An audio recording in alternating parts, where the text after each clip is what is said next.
Bom dia, bem-vindos a mais um Momento com a Palavra. Continuamos hoje a tratar das várias esferas da vida em que somos chamados a ser diferentes do mundo, ou seja, a termos uma postura segundo aquilo que é o caráter de Deus, caráter amoroso, de verdade, de justiça, de compaixão, de sacrifício, de generosidade, ok? Porque só sendo assim como Deus é que estamos cada vez mais arraigados nele. E estar cada vez mais arraigados nele é ter este chão firme que é Ele próprio para a nossa esperança. E só aí temos uma esperança que é de facto viva, porque Ele é o autor da vida, Deus é autoexistente. Só aí podemos ter uma esperança que é eficaz, que é permanente, porque apenas Deus é. Deus apresenta-se como sendo o eu sou. Nada mais nesta vida é, nada mais é permanente. Deus é. Por isso, estando arraigados em Deus, sendo santos, separados, amando como Ele ama, sendo como Ele é, então nós podemos ter este chão firme para pisar e podemos então ter uma esperança viva que nos faz encarar a vida olhos nos olhos. Nos faz encarar as dificuldades olhos nos olhos, o futuro olhos nos olhos, seja o que for, com uma viva esperança, porque temos um Deus que é vivo. Ok? Então, vamos nesta terceira esfera a que somos chamados a esta vida. Já falámos aqui do nosso relacionamento com o Estado, com as autoridades, falámos com o nosso relacionamento com os patrões ou com os superiores, e agora vamos falar do nosso relacionamento no casamento. Okay? Em primeiro lugar das esposas e depois para os maridos. Vai haver para os dois, portanto, fiquem descansados, que não é um recado só para um dos grupos. Okay? Então, primeiro as esposas, capítulo 3, versículo 1. Isto aqui vai mexer num ponto muito sensível nas nossas comunidades, eu acredito, que é o facto de muitas esposas da nossa igreja terem maridos descrentes. Okay? Nossas igrejas são compostas maioritariamente por mulheres. Algumas delas não têm maridos que são crentes. Pedro não vai falar só para elas, vai falar para as esposas de forma geral, mas vai lidar com este assunto de uma forma especial. Agora, se tu não és casado, mantém-te na mesma a assistir este vídeo, porque tu podes vir a ser casado um dia. 2, tens amigos que são casados, tens familiares que são casados. Então, para saberes como orar melhor por eles, para saberes como aconselhá-los melhor, vamos ouvir a palavra. Tá? Capítulo 3, versículo 1. Igualmente vocês, esposas, estejam sujeitas, cada uma ao seu próprio marido, para que, se ele ainda não obedece à palavra, seja ganho sem palavra alguma, por meio da conduta da sua esposa, ao observar o comportamento honesto e cheio de amor que vocês têm. Então, primeiro, esposas, o que é pedido? Sejam sujeitas.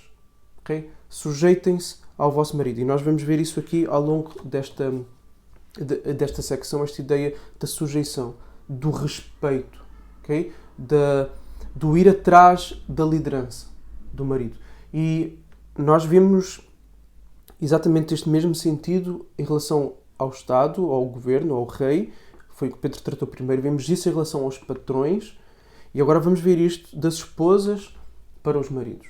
Okay? Então, respeitar, sujeitar à liderança deles. Porque Deus criou assim esta ordem de liderança do homem face à mulher no contexto do casamento. E isto foi antes da queda. Portanto, esta questão da liderança não tem a ver com pecado. Isto foi antes da queda. O que tem a ver com pecado é a imagem que, infelizmente, é verdadeira, muitas vezes, de uma péssima liderança. Isso sim. Okay? Então, por isso é que até quando se ouve de liderança no casamento, já se torce assim um pouco o nariz. Tá? Porquê? Por causa desta imagem que sim corresponde muitas vezes à verdade. De maridos que não lideram bem as suas esposas. Seja por serem omissos, seja por esmagarem-nas. Ou um ponto ou outro. Okay? E as esposas muitas vezes têm que sobreviver no meio de contextos assim. Sejam crentes, sejam descrentes, seja o que for. Okay? Muitas vezes é estes casamentos que nós encontramos. Então, aquilo que vai ser não natural para a esposa é que ela se sujeite, ou que ela... E esta palavra vem muito carregada com preconceitos negativos, né, de sujeição. Okay? Mas é esta a palavra que está na Bíblia, mas talvez para facilitar a comunicação possamos falar em respeito, que a esposa respeite, mas é mais do que um respeito, e daí vem a ideia da sujeição, é a pessoa se colocar debaixo da liderança. Okay? Então, e uma liderança amorosa, uma liderança servil, uma liderança sacrificial, é isto que é pedido dos homens, mas já lá vamos falar dos homens, senão eu começo já a falar de tudo e vamos por partes, tá bom? Então, esposas, sejam sujeitas cada uma ao seu próprio marido, se ele ainda não obedece à palavra. Então, esposas que têm maridos que não são crentes devem respeitar e devem submeter-se à liderança deles na mesma, ok? Quando a liderança deles exige de vocês que comprometam a vossa obediência e a vossa lealdade a Deus, aí não. Aí têm liberdade para desobedecer. Mas tudo mais, isso corresponde a quase uma percentagem ínfima da vida, ok? Tudo mais na vida do dia-a-dia, submetam-se à liderança dos vossos maridos, ok? Para que se ele ainda não obedece à palavra, seja ganho pela conduta da esposa ao observar o comportamento. Então, as atitudes aqui são fundamentais por parte da esposa. Atitude de submissão, atitude de respeito, atitude de escuta. Vamos aqui avançar. Que a beleza de vocês não seja exterior, como tranças nos cabelos, joias de ouro e vestidos finos, mas que ela esteja no ser interior, uma beleza permanente de um espírito manso e tranquilo, que é de grande valor diante de Deus. Pois foi assim também que no passado costumavam-se afeitar as santas mulheres que esperavam em Deus, estando cada qual sujeita ao seu próprio marido. Foi o que fez Sara, que obedeceu a Abrão, chamando-a de Senhor, da qual vocês se tornaram filhas, praticando o bem e não temendo perturbação alguma. Então Pedro aqui vai falar da beleza e vai dizer qual é o tipo de beleza que deve ser alvo de um investimento intencional. Okay? Por que intencional?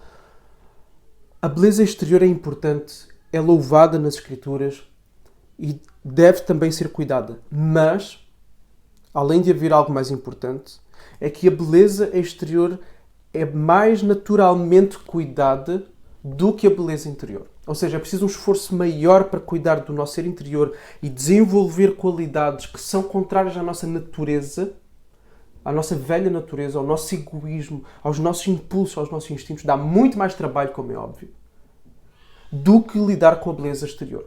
E sendo que, normalmente, a mulher tem uma preocupação muito maior, de uma forma geral, com a sua beleza exterior.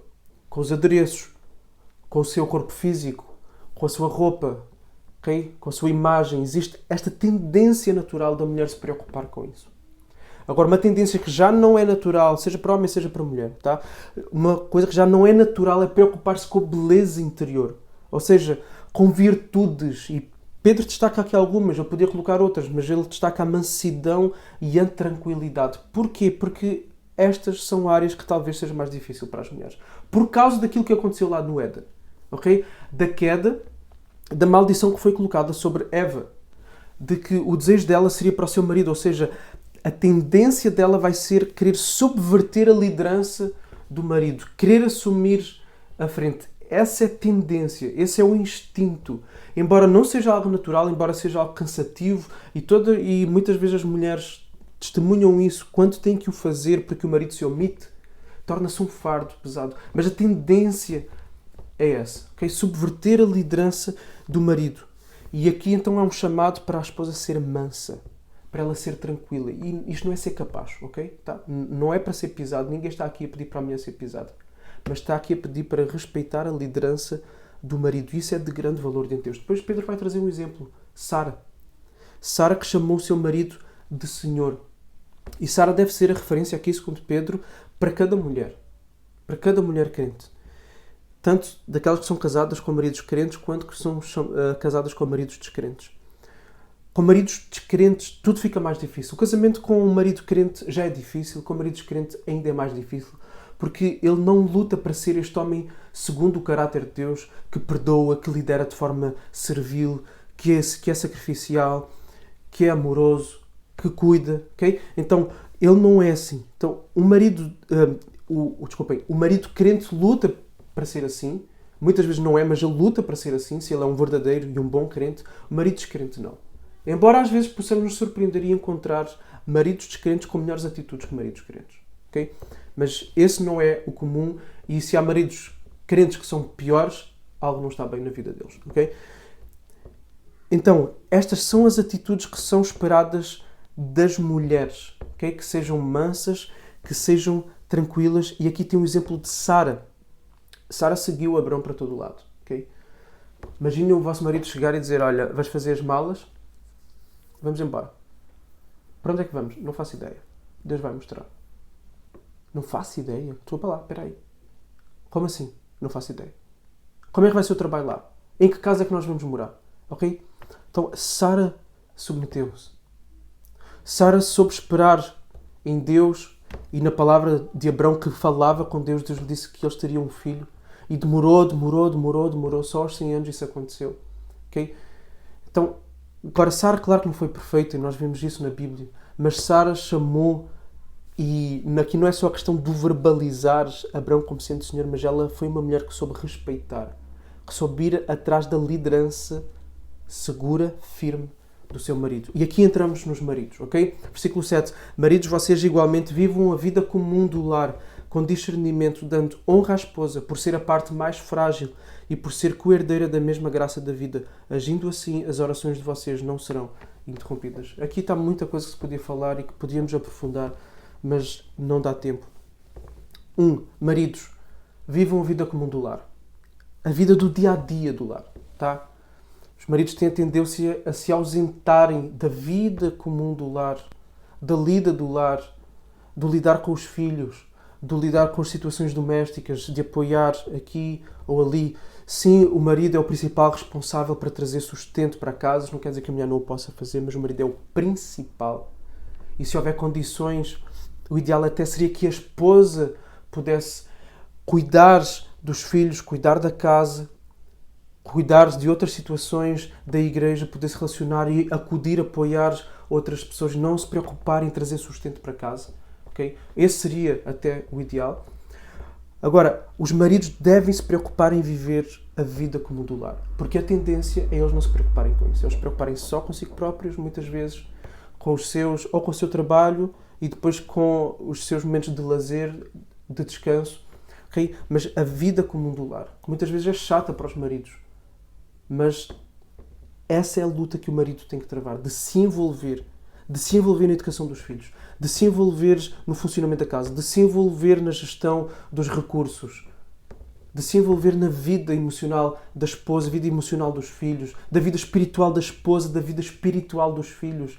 O marido é o sacerdote do lar. A tendência é não conduzir maridos, esposas, confirmem isso junto dos vossos maridos. A tendência é fugir a isto.